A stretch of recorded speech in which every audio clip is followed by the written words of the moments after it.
Welcome everyone to Let's Raid, a Las Vegas Raiders podcast on the Couch Potato Diary Sports Network. My name is Peter Klein. Thank you guys very much for tuning in. I know I said that we would do this, another preseason one, and then a few others before that, or a few others after that, but hoping to be a little bit more consistent with these now. As the Raiders now sit 1-1 after a win over the Baltimore Ravens, we will look at that win today and then get ready for tomorrow's game against the Carolina Panthers. So let's look first at how the Raiders did it. A 26-23 win over the Baltimore Ravens. And the first part of this game was obviously how well they played defensively. Max Crosby is just, it is such a treat to watch him do his thing. And he is just such a real game breaker out there on the defensive side of the football. And again, there were a few other guys who stepped up, right? You get Jones with the big tackle, or the big play to break things up on the sideline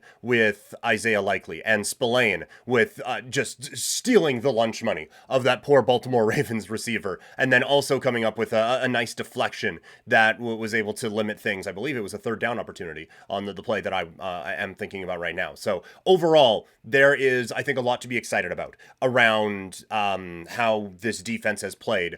But the straw that stirs the drink, I do believe, is still Max Crosby. He is the one that teams have to game plan around. He is the one who is in backfields disrupting. And he is the one that is just kind of speeding up offenses as the season goes on, and as games go on. And so he was, again, a real game breaker in this game, and I thought was a big part of how the Raiders were able to kind of limit Baltimore's offense. Lamar Jackson, he had his moments where he was able to get out and do his thing because he is him, and it's still a very talented quarterback, but it did feel a little bit more limited, and it just felt like Baltimore never really got into much of a comfortable rhythm for any length of time. It was basically just a couple of drives, the two touchdown drives. But I think the one time where I was like, okay, this is starting to wear down a little bit, came in the fourth quarter when Baltimore was really starting to hammer the Raiders defense. And I kind of thought they were starting to wear down, but then Crosby got his 18th win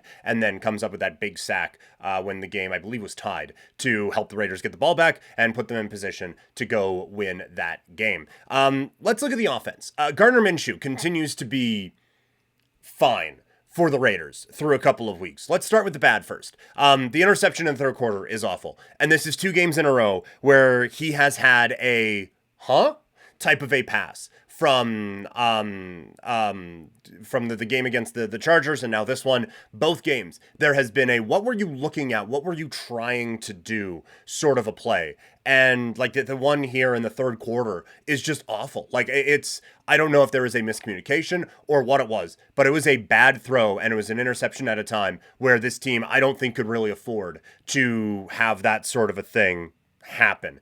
And so there has been a lot of frustration with that at times. And also, I do think he tends to hold on to the ball a little bit too long. And now part of it is maybe some longer developing plays or all of that. I haven't been able to watch the All-22, but he does kind of hold the ball, I feel like, just a beat or two too long. And that allows teams to get after him and get the sack. And that has been a couple of things that sets this team back. This is still, while they have improved on a few things from last season, they are throwing it more on early downs than they did at any point last year. And there is a little bit more trust in the receivers to get those things going. And so that has, I think, helped out a little bit. There are still a few it doesn't work. And then it sets you back a little bit because this offense still doesn't have the big plays that lets you come back from a few of those, okay, it's a sack and now it's second and forever. This offense isn't that big play one yet.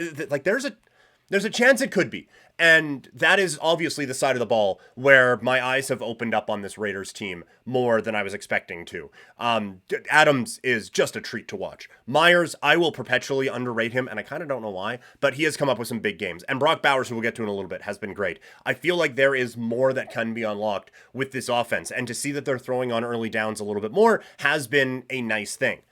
One of the problems is, and this comes with a few of the sacks as well, they have been in third and long a lot, it feels like, this season. And that is just a very difficult place to be living when the other team knows what you are going to be doing. And so part of that is the sacks. Part of that is they have been just horrendous running the ball, and a few incompletions and stuff like that as well. But they were able to get things kind of rolling in this game. And that is where you really started to see Minshew shine, is where he's dialed in late. The team is down by 10. It's like, all right, man, just go. And he was able to do it. And the thing that I liked the most about this game is the amount of contested catches that the Raiders were getting. And it felt like last year you were only going to see a Raiders pass if a guy was wide freaking open. And that happens in the NFL like three times a game. Minshew is comfortable with the talent of Devontae Adams, with the talent that he has in Myers, and now the talent it appears they have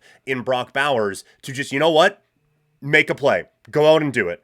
And that is something that I think you feel very comfortable with this Raiders team, and something you feel very happy about going forward, is that there seems to be a little bit more reliance and a little bit more trust in what these guys can do as playmakers. But this one felt to me offensively like the breakout game for Brock Bowers. He is so reliable, and you love to see him coming up with big plays on third down. Those are spots where you are kind of only going to who you trust, and a lot of times it could be a tight end for just like a quick pass because the pass rush is coming. You have to do a quick little dump off. There's your tight end. Let's go. And Bowers to be open in those situations and be able to take advantage of those situations makes you feel very confident now in what this team might be looking to do going forward. And honestly, I've said this in the preseason. I have said this through a couple of weeks now. I think they are only scratching the surface on what this kid can be and what this kid can do. That they are basically just using him as a tight end and a slot receiver. I think there are a lot of different ways that you can use him. And as he gets comfortable in the NFL, as this team kind of gets a little bit more comfortable in how they can use him and a bit more of an understanding on what he is as a player, I think there is a lot more that can be unlocked with this particular guy. And so that is something that I really do appreciate from this group, and something that I'm really excited about. One more negative, the run game is dreadful. There's just not a whole lot going on with it right now. Neither White nor Alexander Mattison have really been able to get going in any substantial way. But overall, that is a really, really nice win to have for the Raiders. Honestly, it didn't feel like they were in this game a ton, and I think part of that is more reputational for Baltimore than it is a symptom of the Raiders or anything like that. It's just we are assuming Baltimore is kind of in control, and the Raiders, like, it wasn't like it was like punch, counter punch all game long. There was a few drives that stall and all of those things, but it never felt like the Raiders were truly in it, but it never felt like the Ravens, like, they just kind of let the Raiders hang around, and Vegas comes away with a big win. And now to come out of this stretch against the Chargers and the Ravens to start the year at 1-1, you feel very good about that. And now, if this team's going to do, I think, anything, this has to be the time. This has to be the stretch. This, right now, has to be go time. Because the end of the season is very difficult for Vegas to get. But now you look at it, they have Carolina this week, which should be a win. After that, you have Cleveland, at Denver, Pittsburgh, and then at the Rams, who, I mean, we all know the Raiders are rather popular out in Los Angeles. I do think the Rams don't play 17 road games in the same way that the Chargers do. Rams fans at least show up for this team because of the success that they have had. But still, that one may be a 50-50 one, given the passion for the silver and black out in Los Angeles. And, like, Cleveland is okay. That defense is scary. But that offense, you don't trust at all. Denver, it's a division game, but Bo Nix has been bad to start. That defense has looked okay, but they haven't had like two amazing teams to face so far. And so that one's gettable. Pittsburgh's defense is scary, but their offense is bad. And the Rams, everyone is hurt. Those are all gettable games. They are not like, I don't know if the Raiders will be favored in all or any of them, but if this Raiders team wants to be a playoff team and they want to make some noise, this is the stretch you have to do it. Because again, the season ends very difficultly for this team. And so now is the time to go out and make that ground. And it starts with a matchup against the Carolina Panthers. Let's look at the matchup now. Defensively for the Raiders, obviously the big story in this game is Andy Dalton is starting at QB in place of Bryce Young. And we saw the line shift from Raiders -7 before that news to, okay, Dalton comes in. Now it's around -4.5, -5, and some places even -4 and further on down. And so people have started to believe that the Andy Dalton is going to be able to lead this team. And I don't see it. A, Andy Dalton is average at best. And B, the rest of this team sucks. Like, Carolina does not have a whole lot that you feel comfortable with right now in terms of NFL talent on this team. And, like, can that offensive line stop Wilkins? Can they stop Crosby? I don't think so. Do they have guys who can get away from dudes in the secondary? I don't think so. So I do think that, yes, Andy Dalton makes this offense maybe a little bit more competent, doesn't make it more talented, though. And they have some significant issues talent-wise on this team, on both sides. But right now we're focusing on the offense. I think the Raiders defense is going to be able to come up with a few very big plays in this game and make life a little bit miserable on Andy Dalton. This could be an all-timer for Max Crosby, quite frankly, for the Raiders this week. And so I don't think defensively this team is going to have much of an issue. I was surprised when looking at some of the analytics this week how negative a lot of those numbers are on the Raiders. I haven't felt like this has been a bad defensive team through a couple of weeks, but the analytics do not like what the Raiders have done defensively so far. I do think that Vegas will be able to kind of get that a little bit more under control as this goes on. And this game, I think, will help the defensive stats out immensely.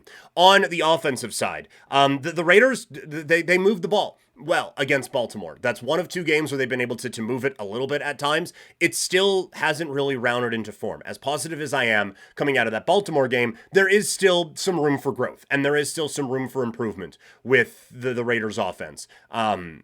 I think a little bit more consistency, anything out of the run game would be great, and staying out of 3rd and long, those would be the things that I would kind of look for. But I do think that there is a bit more of a level of comfort with Gardner Minshew and with the weapons that we talked about in the receiving game. And I think especially when you're going up against a Carolina defense that has struggled, I do think that you have to recognize, like, look, just let Adams make a play, just let Myers make a play, and just let Bowers make a play, and this offense can look pretty good. And so I do think that the way that they were able to pass on Baltimore in the 4th quarter is something they can build on into this week against Carolina. So my pick for this game is the Raiders to win, and a bonus one that I gave out on the flagship show, Couch Potato Diary, over 44.5 is the way I'm going for Brock Bowers in this one. Over 44.5 receiving yards for Brock Bowers. By the way, the total from this game, I didn't have this... don't have it written down, but I don't think it's very, I think it was 41.5 maybe, for Vegas and Carolina. That's right around where I think it probably should be, given where these two teams are at. I don't want it to get twisted. Like I talking about, like, if you want to make the playoffs and stuff like that, I still think this Raiders team has a ways to go when it comes to those sorts of things. By the way, the total is 40.5. I do think the Raiders have a ways to go when it comes to playoff discussions or anything like that. And I do think that while there are some positives, there are still some pretty significant talent deficiencies that are out there. But we have seen Antonio Pierce, maybe strategically isn't the best, but he has done a very good job of getting the most out of all of his guys. And if that continues, then at the very least, the Raiders are going to be a team you don't want to see on your schedule as the season starts to wind down. And maybe they play their way into a few interesting games as this season rolls on. So that's going to do it for the show today. Again, thank you guys so much. Want to do these a little bit more regularly. If you are just looking for the Raider content, that is going to be in a playlist here on the Couch Potato Diary YouTube channel. If you are watching, if you are listening, all of this is just going to be on the regular Couch Potato Diary feed for the time being. So make sure you subscribe in both spots. If you are listening, make sure you leave a review. If you are watching, make sure that you like this video. If you want more of me, we are going to be doing Couch Potato Diary live, twitch.tv/primetimepk, Monday, Tuesday, Wednesday, and Friday. Looking to kind of get that thing rolling a little bit now. So that is that is where you can find all of this. You can find me on social media at Primetime Klein. Thank you all so much for tuning in. And yeah, just win, baby.